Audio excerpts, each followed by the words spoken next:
And welcome back to Who Would Win. I didn't do Who Would Win yesterday, mostly because I wasn't feeling fantastic. Again, don't worry, I'm fine. Just overworked kind of scenario and acid reflux. So when you combine acid reflux, I didn't have my meds for the longest time just because I couldn't get around to getting them, which I finally got them on the weekend.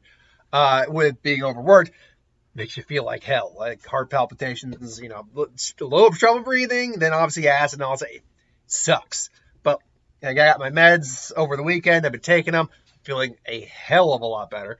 So I'm here. Who would win? All that. And this one comes us from Brandon Nix, who asked the question, who would fight, Sharktopus versus the Indominus Rex? Now, in the Indominus Rex, I've actually done I've done both these guys before. One of my higher viewed videos is actually Sharktopus versus, I think it was the Piranaconda, was it?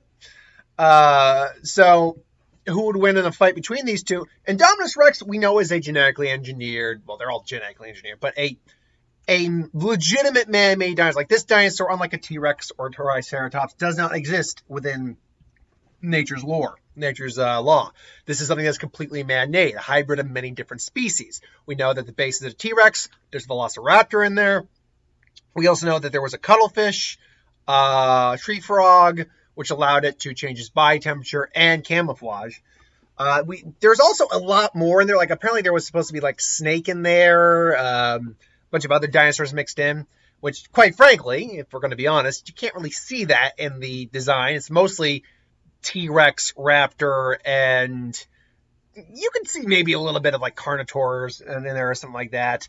But ultimately, yeah, that's mostly what it is. But still, that gave us a very dangerous, very large, very powerful dinosaur who could, like, first off, take out an entire herd of long neck, like I think it was apatosaurs, giant long neck animals or long neck dinosaurs that are very large, that even a big predator would have trouble taking down. But he like decimated a herd of them.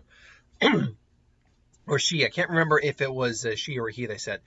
But it was able to open its jaw a lot wider. Like it was able to literally do this with its jaw. Instead of like, just like that, it could actually almost unhinge its jaw. Its jaw was so big. Large arms for grabbing and, melee with.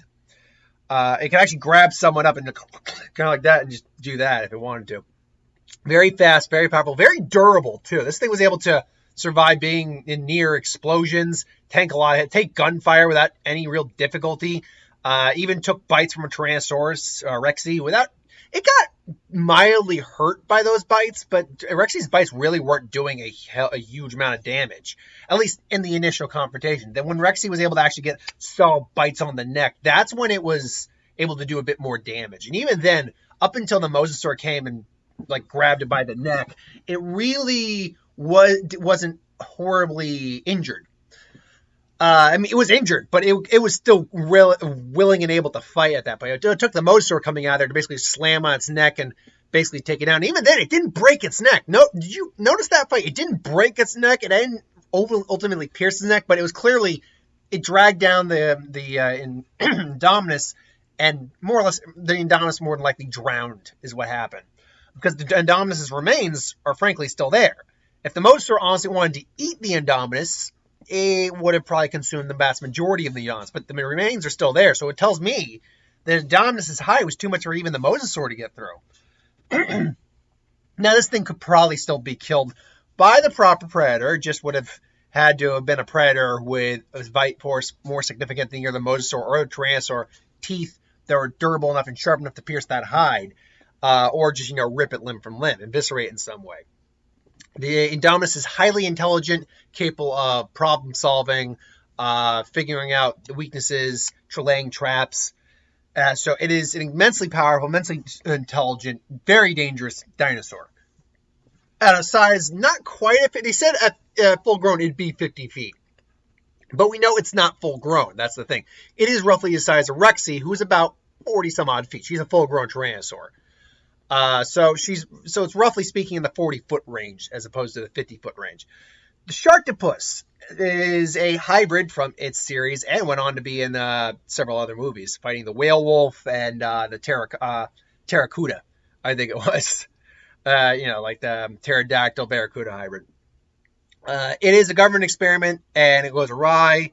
Essentially, it's Thalusca is what it actually is. It's a shark-headed octopus. It is actually very intelligent in its own right, being able to understand English, actually having the ability to, problem solve in its own right.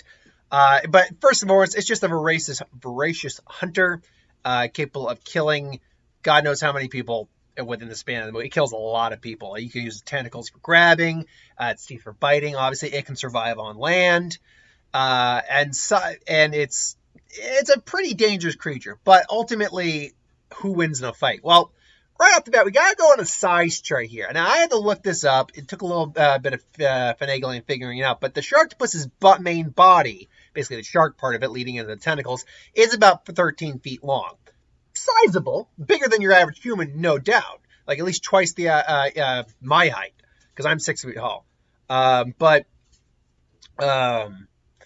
when you factor in the tentacles, which are clearly at least twice the length of the body, if the body's 13 feet long, then the tentacles got to be 26 feet long. And when you do the math on that, then you're looking at an individual that's around 39 feet long altogether, including tentacles. Now, obviously, the way this works is Sharktopus is somehow on Isla Nublar. It's wreaking havoc on Jurassic Park. Maybe this happens during the Indominus's breakout, but it ultimately, leads to the confrontation between Sharktopus and the Indominus.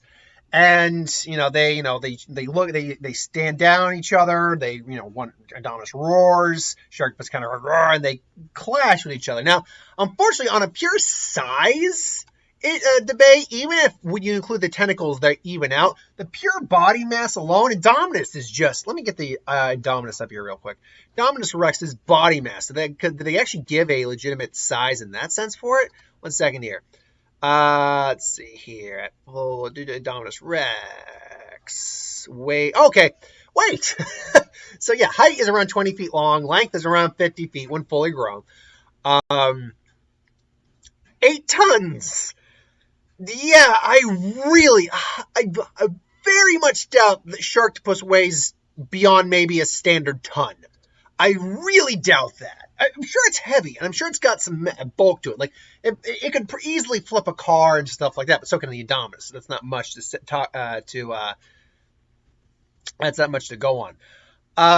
So it's when it comes to the sheer battle of the bulk, Indominus has got the Sharktopus beat. But the Sharktopus definitely has dexterity on its side. So it could definitely fend off, hold the Indominus at bay. So Indominus might be trying to grab it.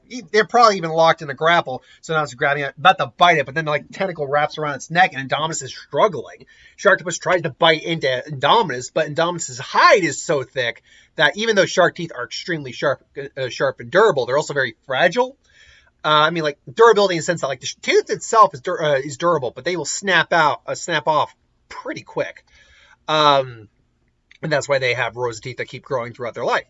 And it's great. And it's clear that this one is a great white's tooth, which is basically a serrated triangle, if you will, almost like a steak knife.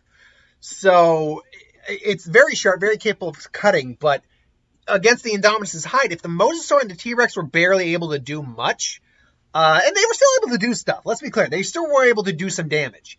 I should note that they were not able to really do lasting damage, like putting the Indominus down, but they were able to hurt the Indominus. I would have to believe that the Sharktopus might be able to do some superficial injuries, but but it doesn't have the bite strength, it doesn't have the size, and it doesn't have the real equipment to actually, take out chunks of the Indominus. If a T-Rex couldn't do it, I doubt Sharktopus could do it. But the tentacles are going to be a problem. And if a Sharktopus does, in fact, drag Indominus down into the water, it could, in fact, drown the Indominus. These are actually two very intelligent creatures. But the problem here is that when you got the individual who ultimately overpowers physically the other one, who is at least they're at minimum equal in intelligence, but I'll go so far as to say Indominus is probably smarter than Sharktopus, just by what we see it doing in the movie. Even though it doesn't understand English, mind you, but still, that's something that the Sharktopus definitely has over it. When you're here, it's a perfect example of David and Goliath. David was the smarter of the two with Goliath. That's why he's able to bring down Goliath. If you have both these these guys at equal intelligence, or God forbid, in your case, if you're the small guy, the larger guy has the better intelligence, then the larger guy's going to win because he's going to know exactly what you're going to do or know how to counter what you're doing. And that, I think, is the problem here for Sharktopus in this fight, is that Indominus is at minimum as intelligent, if not smarter than it, but it's just far larger. I mean, let's take the tentacles out of the equation. At 13 feet long, Sharktopus isn't even 1/3 of the length of a not even full-grown Indominus. That's not even if it's full-grown. At it being full-grown, it's barely a quarter of the length. So, and that's its main body. And then you factor in the sheer mass, power, and dexterity of those claws, not to mention a jaw that can literally open like that. So it could pretty much engulf almost the entirety of Sharktopus's head. It's unfortunately just a matter of time before the Indominus basically wrestles Sharktopus down to the ground, just takes its head clean off. Yes, we can see that Sharktopus does have spikes that could prevent a little bit of this. But again, the durability factor of the Indominus, I think, is going to play a big part in this, where if it didn't have such high durability that we saw, I'd say Sharktopus has a better chance, because then it sinks its teeth and it could actually maybe take a chunk out of the Indominus and seriously injure it. Ultimately, though, I'd say the Indominus, because of sheer power, is at minimum as smart as Sharktopus, and sheer size over it as well, and ferocity. I mean, both these guys are ferocious. So I think the Indominus is going to take this fight more times than not. I think there's some circumstances where the Sharktopus could definitely win, because it could, again, drag, it could kind of pull the Mosasaur, just wrap it in tentacles and just drown the Indominus. It could do that. I'm not saying that's an impossibility.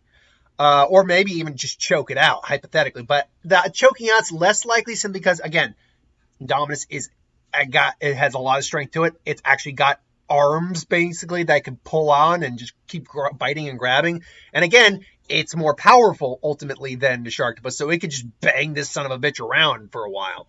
So suffocation, minimal, or not minimal, unlikely, but still possible. The drowning, a realistic scenario, it just doesn't happen, I think, the majority of the time, because I think the majority of the time, this is going to be taking place inland or close enough or far enough away from any major source of water or body of water that Sharktopus would be unable to drown Indominus.